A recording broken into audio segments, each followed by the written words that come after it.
누가복음 9장 18절에서 27절까지 말씀 보도록 하겠습니다.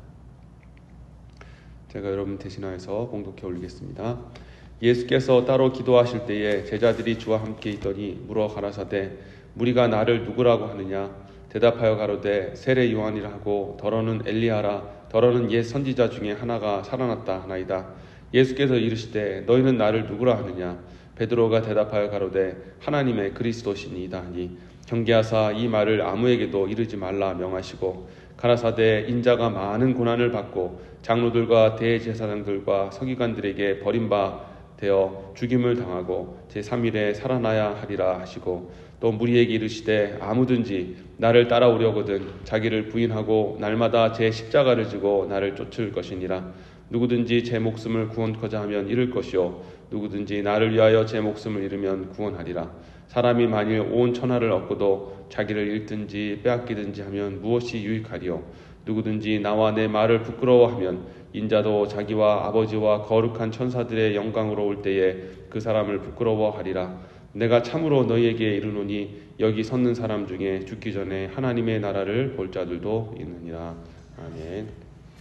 자, 오늘은 죽기 전에 하나님 나라를 보는 자가 되자라는 제목으로 말씀 전하겠습니다. 자, 예수님께서 오늘 이 말씀 하시기 전에 오병이어의 기적을 베푸셨습니다. 떡 5개와 물고기 2마리로 5,000명을 먹이시는 그런 기적을 보이셨습니다. 자, 그리고 나서 예수님께서는 기도하러 잠시 나가셨다가 다시 돌아오셔서 제자들에게 물으셨습니다. 무리가 나를 누구라 하느냐라고 이렇게 물은 겁니다. 자, 이것은 무리들이 예수님에 대해서 물어보는 것에 대한 그런 어떤 관심이 있기보다 예수님의 유도 신문이죠. 유도 질문입니다. 결국에는 그 사람들은 그렇게 얘기하는데 너희는 어떻게 나를 생각하느냐라는 것을 묻기 위한 질문이었던 것이죠.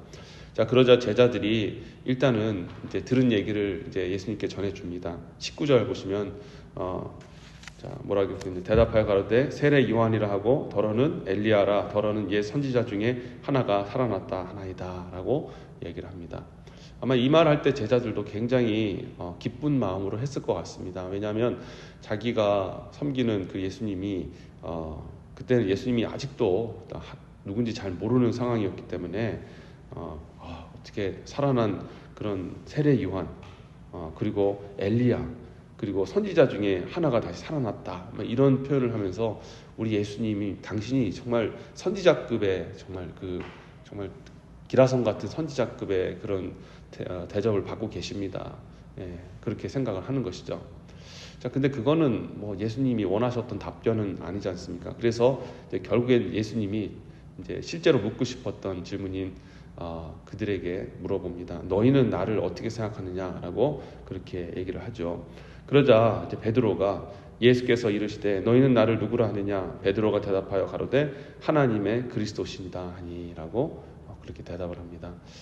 이 대답이 이제 다른 이제 마태복음이나 때 보면 주는 그리스도시요 살아계신 하나님의 아들이십니다 하면서 예수님이 너무너무 기뻐하시고 베드로 너 위에 내가 반석을 세우고 그 위에 교회를 내가 세우겠다라는 그런 대답을 하나님 축복의 말씀을 듣기도 하는 그런 구절인데 누가는 아주 간단하게 썼습니다.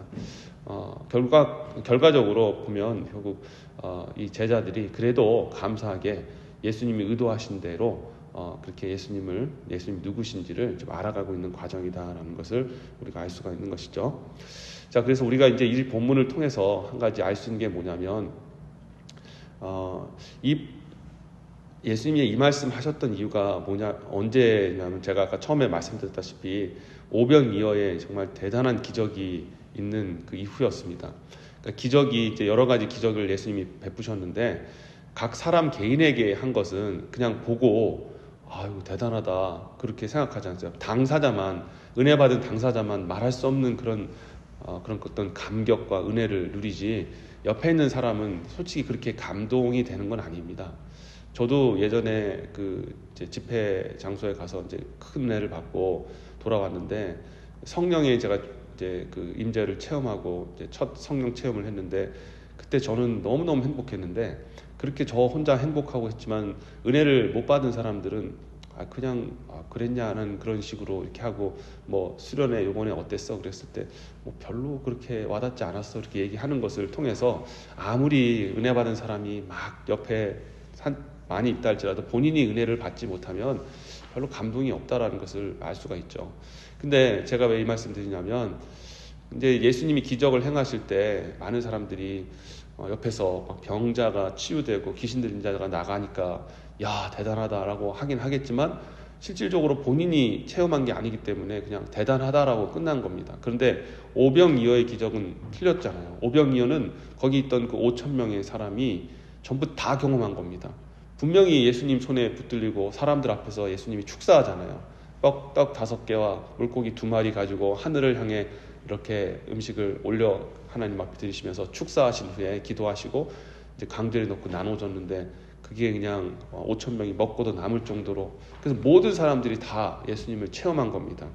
자, 그랬는데 결국에는 그들의 대답이, 그런 체험했음에도 불구하고 대답이 예수님은 그저 세례 요한, 엘리야, 그리고 선지자 중에 하나라고 그렇게 결론을 냈다는 거죠. 그래서 우리는 이 본문을 통해서 무엇을 할 수 있냐면 신자가 크게 두 부류로 분류될 수 있다. 첫 번째는 예수님의 이적을 경험한 사람. 근데 이적을 경험했지만 결국에는 그 예수님이 누군지 제대로 모르는 사람. 그리고 두 번째로는 예수님을 경험했지만 예수님에 대해서 제대로 알지 못하는 사람.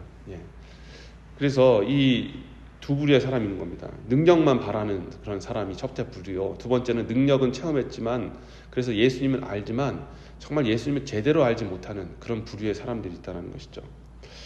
자, 그래서 예수님께서는 그거 가지고는 안 된다.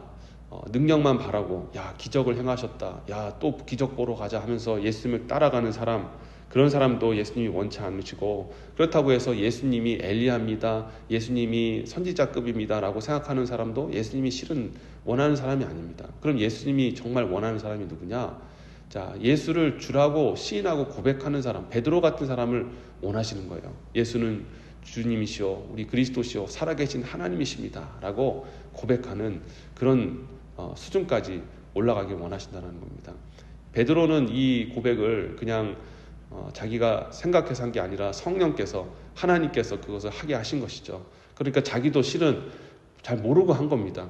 성령이 발현하시거나 이것을 알게 하신 것은 네가 아니라 내 안에 계신 내 아버지다라고 말씀을 하셨잖아요. 그러고 보면 베드로도 자기가 성령의 순간 감동을 입어서 정답은 얘기했지만 실은 자기의 실제적인 고백이 아닌 거예요.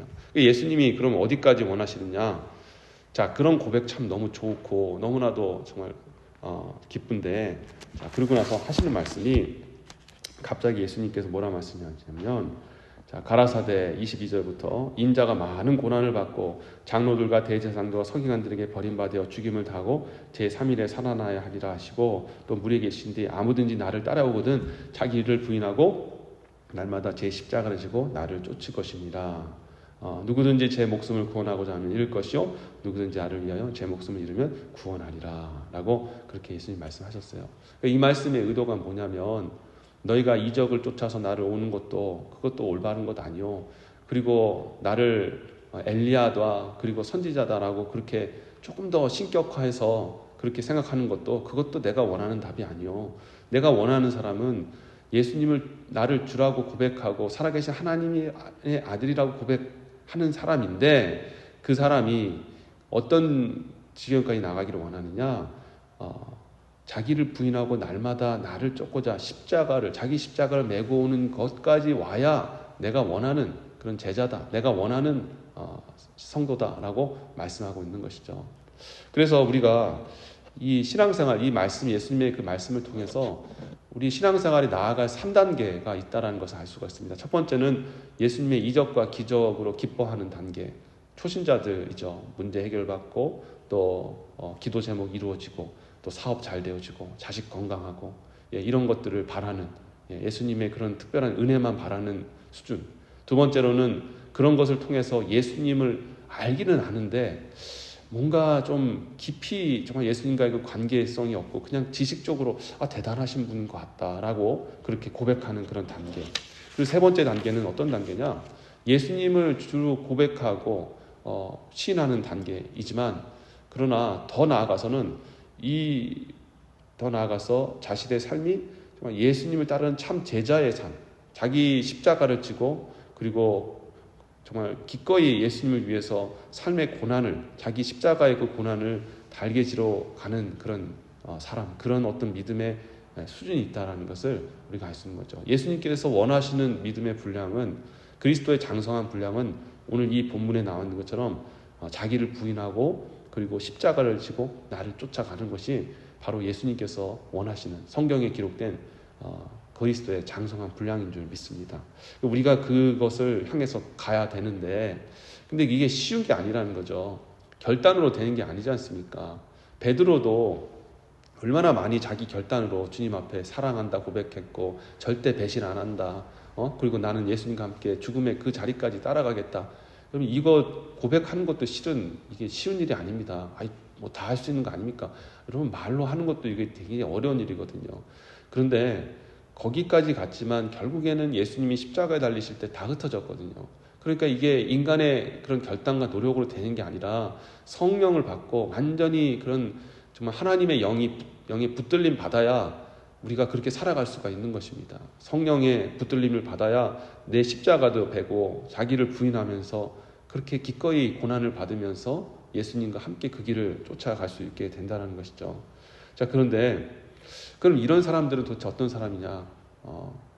자, 여기 예수님이 계속 하시는 말씀을 들어보면, 자, 28절, 자, 26절 보시면요.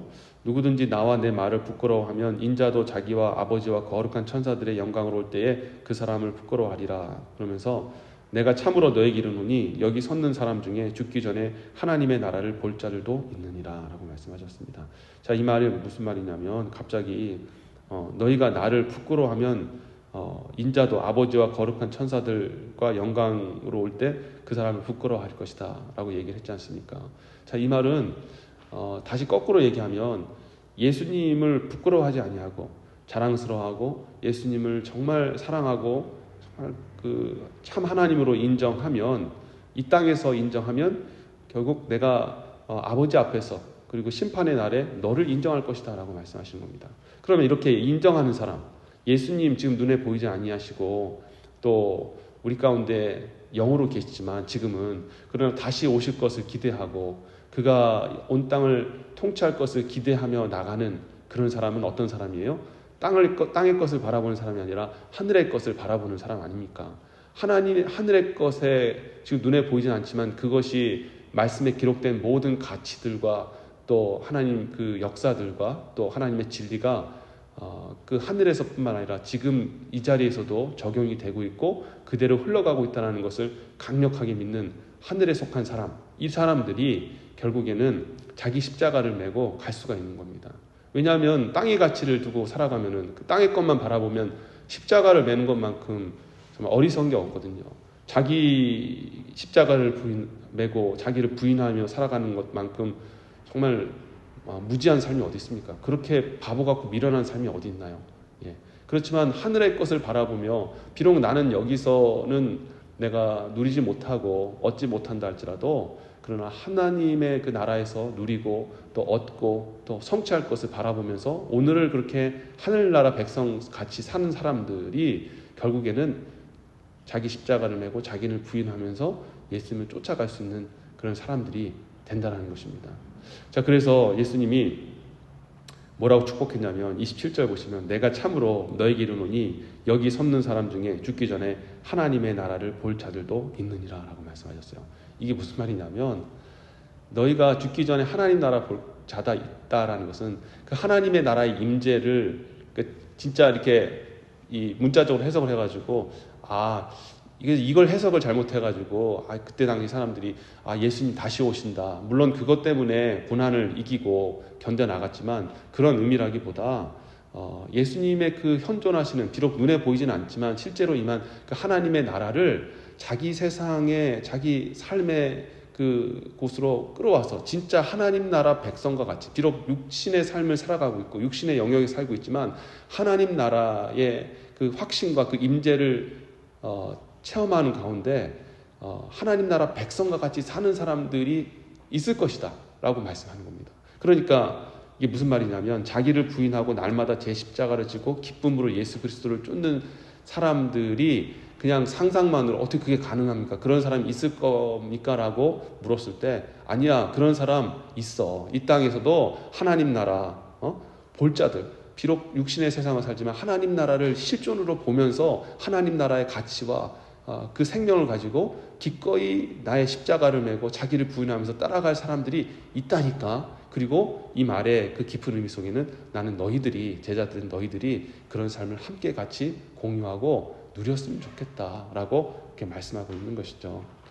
여러분, 그래서 저와 여러분들도 우리 힘으로는 불가하지만 우리 하나님 은혜 주시면 우리가 이 천국 백성으로 이 땅에서 기꺼이 자기 십자가를 메고 그리고 자기를 부인하면서 예수의 그 영광스러운 길을 따라갈 수 있는 사람이 될 수 있다라는 것을 소망을 가지시고 살아가게 되시기를 진심으로 바라겠습니다.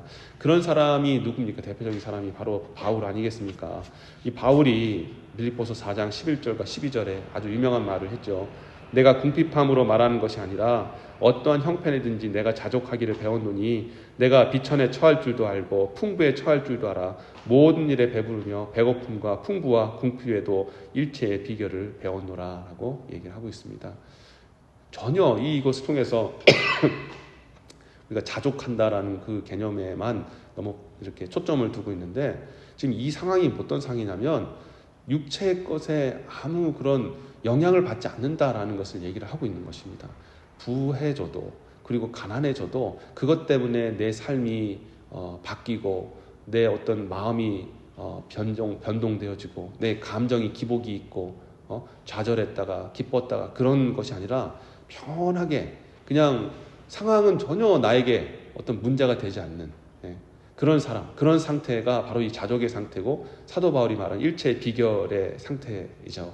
근데 그런 것이 가능한 이유가 뭐냐면 사도 바울이 인격이 대단해서 나는 뭐 이런 것도 신경 안 쓰고 세상 것도 다 내려놨습니다. 그런 게 아니라 하나님의 예수님 말씀하신 것처럼 이 하나님의 나라를 현재 보고 있는 그런 상황이기 때문에 그렇습니다. 사도 바울이 비록 육체로 살고 있지만 지금 그는 하나님 나라와 이 세상의 나라를 동시에 바라보면서 그 가운데서 하나님의 나라의 백성으로서 살아가고 있었던 겁니다. 그러니까 하늘 가치가 이미 부어졌고 하나님의 그 영광과 하나님의 그 운행하심과 하나님의 그 진리가 그 가운데 함께하고 운행하는 것을 보니까 세상에 있는 상황들 뭐 내가 부하든 뭐 아니면 가난하든 궁핍하든 고통을 받든 이게 전혀 사도 바울의 삶 속에 문제가 되지 않는다는 거예요.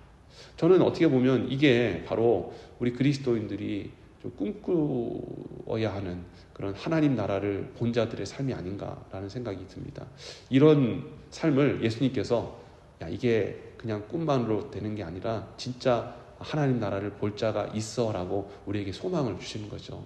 저는 저와 여러분들이 그런 하나님의 은혜를 누리는 그런 단계까지 은혜를 받고 그렇게 살아가게 되시기를 바랍니다. 그러면 얼마나 좋습니까? 비록 우리가 육체로 살고 있으나 사도 바울이 그런 지경에 이르니까 죽는 것도 내가 기쁘고 사는 것은 더욱더 복음을 전할 수 있으니 더 기쁨이고 하면서 죽으나 사나 오직 예수 그리스도만 바라보는 그런 복된 삶을 살 수 있었잖아요.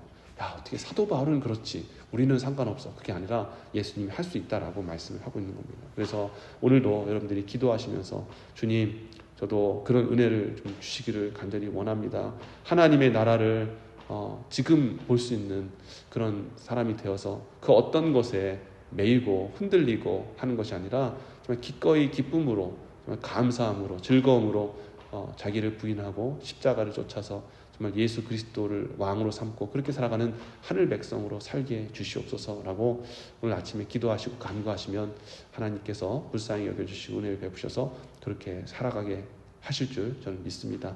그 은혜가 저 여러분 가운데 임하시기를 주 여러분 축원합니다. 아멘. 기도하겠습니다. 하나님 오늘 또 이 말씀을 통해서 귀한 은혜를 주셔서 감사드립니다.